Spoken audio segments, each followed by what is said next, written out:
जो आज का हमारा टॉपिक है कि हिंदी में पास होने की ट्रिक, आप बहुत ही आसानी से अगर ये वीडियो पूरी देखते हो तो आप पूरे हिंदी के पेपर को बहुत ही आसानी से सॉल्व कर लेंगे। ठीक है, चलिए देर न करते हुए वीडियो की स्टार्ट करते हैं दोस्तों। देखिए, सबसे पहले आप अगर हिंदी के पेपर की बात करते हो तो हिंदी के पेपर में आपको दो चीज आती हैं। सबसे पहले खंड आ आता है और खंड एक बा आता है। ठीक है, खंड बा और खंड आ आता है। अब देखिए दोस्तों, खंड आ में क्या होता है, इसमें क्या होता है कि सभी बहुविकल्पी होते हैं भाई, जितने भी आपके बोर्ड एग्जाम में होते हैं। और खंड बा में आपको भाई गद्यांश पद्यांश, ठीक है, सब चीज दिए होती है। तो सबसे पहले खंडबा से स्टार्ट करते हैं। बहुविकल्पी कैसे करेंगे दोस्तों, ट्रिक के द्वारा, इसको हम लास्ट में देखेंगे। ठीक है, बहुत ही आसानी से आप सब कुछ कर सकते हैं भाई, हिंदी का पेपर बहुत ही इजी होता है। अब एक चीज आप ये जान लीजिए दोस्तों कि आपसे एक क्वेश्चन है कि अगर आप टीचर होते, ठीक है, अगर आप टीचर होते और कोई स्टूडेंट आपको खाली कॉपी देता, क्या आप नंबर देते? बिल्कुल नहीं देते दोस्तों। ठीक है, क्योंकि कोई भी टीचर हो वो खाली कॉपी में नंबर नहीं देते हैं। ठीक है, तो दोस्तों आपको क्या करना होगा कि आपको अपने बोर्ड एग्जाम में दोस्तों लिखना पड़ेगा भाई, जम के लिखना पड़ेगा। अगर लिखेंगे नहीं तो आप फेल हो जाएंगे बहुत ही आसानी से। समझ गए दोस्तों? तो कैसे करेंगे दोस्तों बिना कुछ पढ़े, बहुत ही आसानी से। चलिए देखते हैं इस वीडियो में। देखिए, सबसे पहला हम खंडबासी स्टार्ट करते हैं। इसमें दिया एक गद्यांश दिया है, तो इसमें क्या है, निम्नलिखित गद्यांश पर आधारित दिए गए 3 प्रश्नों के उत्तर दीजिए। मतलब कहने का मतलब ये दोस्तों कि ये पैराग्राफ पूरा दिया है, इसमें नीचे 3 क्वेश्चन दिए, इनको सॉल्व करना है। ठीक है, सबसे पहले क्या दिया, उपयुक्त गद्यांश का संदर्भ लिखिए, फिर अपने को व्याख्या करनी है रेखांकित अंश की, फिर जातक कथाएं किन्हें कहते हैं, इसको लिखना है। भाई कितने नंबर का क्वेश्चन है, कुल 6 नंबर का क्वेश्चन है और अपने को ये करना है बहुत ही आसानी से। कैसे करेंगे चलिए देखते हैं। अब सबसे पहले ये समझिए कि संदर्भ, संदर्भ में क्या क्या होता है भाई। संदर्भ में क्या होता है, पाठ का नाम होता है और लेखक का नाम होता है। समझ गए दोस्तों? तो अगर आपको पाठ का नाम और लेखक का नाम नहीं पता तो आप कैसे करेंगे दोस्तों, बहुत ही इजी तरीके से। चलिए देखते हैं। देखिए, सबसे पहले आप लिखेंगे खंडबा प्रश्नोत्तर संख्या पहला, लिखेंगे संदर्भ, तो लिखेंगे प्रस्तुत पद्य खंड। देखिए, अब यहाँ पर दोस्तों एक चीज ये समझिए कि अगर यहाँ पर गद्य है, ठीक है, गद्यांश है, तो आप वहां पर गद्य लिखेंगे। अगर पद्यांश होता तो आप पद्य लिखते। ठीक है, बस इतना आपको ध्यान रखना। तो प्रस्तुत गद्य खंड हमारी पाठ्य पुस्तक हिंदी के गद्य भाग से लिया गया है। ठीक है, ये हो गया इसका संदर्भ। अगर आपको मान लीजिए पाठ का नाम और लेखक का नाम ना पता हो तब इसको लिखेंगे, अगर पता हो तो आप पूरा का पूरा अच्छे से अपने मन से लिखिएगा। ठीक है, अब देखिए दोस्तों, अब आती है व्याख्या की बात। तो व्याख्या आप कैसे करेंगे, देखिए सबसे पहले ये समझिए कि व्याख्या किसकी की जाती है। जो भी अंडरलाइन होते हैं आपको इसकी व्याख्या करनी होती है। तो व्याख्या करने का तरीका क्या होता है दोस्तों, कहने का मतलब ये है कि आपको इसी से रिलेटेड लिखना रहता है। मतलब जिसके नीचे अंडरलाइन है इसी को आपको अच्छे से लिखना रहता है, इसे हम व्याख्या करते हैं। तो बना के आप इसको लिख दीजिएगा, आपको टीचर नंबर देंगे। ठीक है, अब आता है जातक कथाएं किन्हें कहते हैं। ठीक है, जातक कथाएं किन्हें कहते हैं, तो पिछले जन्म की कथाएं जातक कथाएं कहलाती हैं। क्योंकि देखिए, जो भी यहाँ क्वेश्चन दिया उसका आंसर ये ऊपर दिया है कि पिछले जन्म की ये कथाएं जातक कथाएं कहलाती हैं। देखिए समझ, जो भी यहाँ क्वेश्चन दिए रहेंगे उसके आंसर ऊपर दिए रहेंगे, आपको बस खोज के लिखना रहेगा।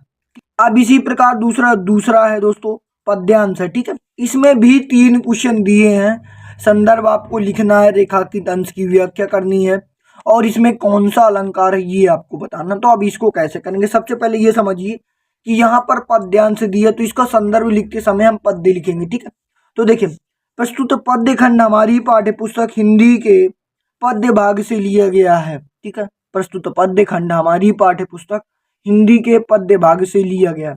अब देखिए दोस्तों, इसके बाद आती है व्याख्या। अब भाई आप व्याख्या कैसे करेंगे पहले आप ये समझिए। देखिए, जो भी अंडरलाइन है उसको आप उसी से रिलेटेड व्याख्या में लिखेंगे भाई, बना के बहुत ही आसानी से।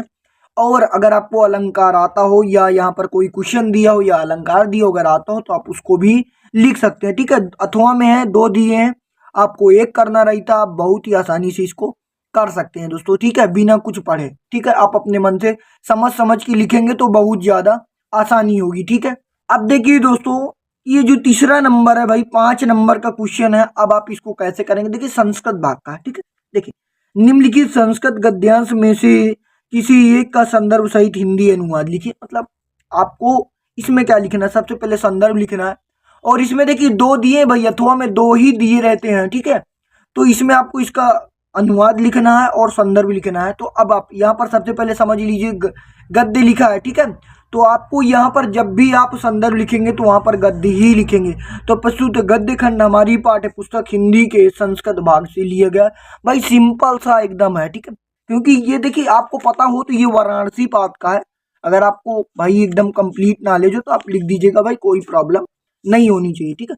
अब इसके बाद दोस्तों बात आती है अनुवाद की। अब देखिए अनुवाद में आप क्या करेंगे भाई, क्योंकि संस्कृत का अनुवाद अगर मान लीजिए आपको दोस्तों संस्कृत पढ़ना भी नहीं आता, तब आप क्या करेंगे। देखिए संस्कृत भाग में दोस्तों आपको क्या करना है, इसका अनुवाद लिखते समय कि जो ये मंत्राएं होती है ना, आपको इनको हटा देना है। और आपको अगर नहीं आता समझ में तो आपको पूरा सेम टू सेम उतार देना। जैसे वाराणसी लिखा तो ऊपर की बिंदी हटा देंगे, विद्यालय है तो जो पीछे की डबल बिंदी इनको हटा देंगे। बड़े सिंपल सा आराम से लिख देंगे, कोई प्रॉब्लम नहीं होगी दोस्तों, ठीक। अब इसी प्रकार दोस्तों आप चौथा कर लेंगे, ठीक है। देखिए इसमें भी वही है, जहां पर गद्य हो गद्य, पद्यांश हो वहां पर पद्य लिखिएगा, जहां पर गद्यांश हो वहां पर गद्य लिखिएगा, ठीक है। इसका भी आपको संदर्भ और हिंदी में अनुवाद करना है दोस्तों। अगर इस प्रकार आप पूरे पेपर को सॉल्व करना चाहें तो बहुत ही आसानी से, क्योंकि हिंदी हमारी मातृभाषा है तो सब चीज हमको आता है, ठीक है। अब इसी प्रकार आप पांचवा देख सकते हैं, अपने पठित खंड काव्य के आधार पर निम्नलिखित प्रश्नों के मतलब आपको देना है। मतलब जो भी आपने पढ़ा हो भाई, मुक्ति दूत पढ़ा हो या ज्योति जवाहर पढ़ा हो, मतलब जो भी आपने पढ़ा हो आपको वही एक लिखना है भाई। आराम से आप लिख दीजिएगा, कोई प्रॉब्लम नहीं होनी चाहिए, ठीक है दोस्तों। अब इतना करने के बाद दोस्तों अब आपको भी आता है, देखिए इसी प्रकार आता है दोस्तों आपको कर्ण वाला देखना। मतलब जो भी आपके चरित्र चित्रण में आता हो आपको उसको लिख देना दोस्तों। अगर आप इस प्रकार पूरा का पूरा दोस्तों लिखेंगे तो टीचर आपको बढ़िया नंबर देंगे दोस्तों। यकीन मानिए आपको टीचर खुश होकर बढ़िया नंबर देंगे, ठीक है। अब देखिए दोस्तों, अब इसी प्रकार बात करते हैं बहुविकल्पी की। कि मान लीजिए आपको आपके बोर्ड एग्जाम में जो भी बहुविकल्पी आए हैं और वो नहीं आते, तो अब आप क्या करेंगे, ठीक है दोस्तों। बहुविकल्पी करने के दोस्तों 3 स्टेज होते हैं। नंबर पहला स्टेज और नंबर दूसरा, नंबर तीसरा, ठीक है। देखिए नंबर पहले में क्या होते हैं कि जो भी आपके क्लास में स्टूडेंट बैठे होते हैं वो भाई आपके दोस्त होते हैं, आप ही के स्कूल के होते हैं। आप चाहें तो उनसे भी बहुविकल्पी पूछ सकते हैं, ठीक है। बहुत ही आसानी से वो बता देंगे, ठीक है। अब देखिए अगर वो भी नहीं बताते तब आप क्या करेंगे भाई। आप टीचर जब आपकी कॉपी चेक करने आए तो आप अगर नहीं आता तो आप टीचर से भी पूछ सकते। अगर वो भी ना बताएं दोस्तों तब क्या करेंगे, तब क्या करेंगे, क्योंकि बोर्ड एग्जाम आप देने जा रहे हैं तो आप ही को सॉल्व करना होगा।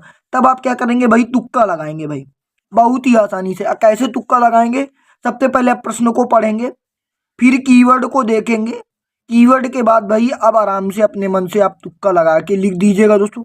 आप ये समझ लीजिए, अगर आप ऐसे भाई कॉपी अगर खाली छोड़ेंगे तो आप फेल हो जाएंगे, अगर नहीं छोड़ेंगे तो दोस्तों यकीन मानिए आप बढ़िया नंबर ले आएंगे, ठीक है। तो अगर यहाँ तक आपने वीडियो देखा तो आप हमारे लिए बहुत स्पेशल हैं। वीडियो को लाइक कीजिएगा, ठीक है। वीडियो को लाइक कीजिएगा और चैनल पर नए हैं चैनल को सब्सक्राइब कीजिएगा और इस वीडियो को अपने दोस्तों में भी शेयर कीजिएगा ताकि वो भी बहुत ही आसानी से हिंदी में पास हो जाए दोस्तों। धन्यवाद।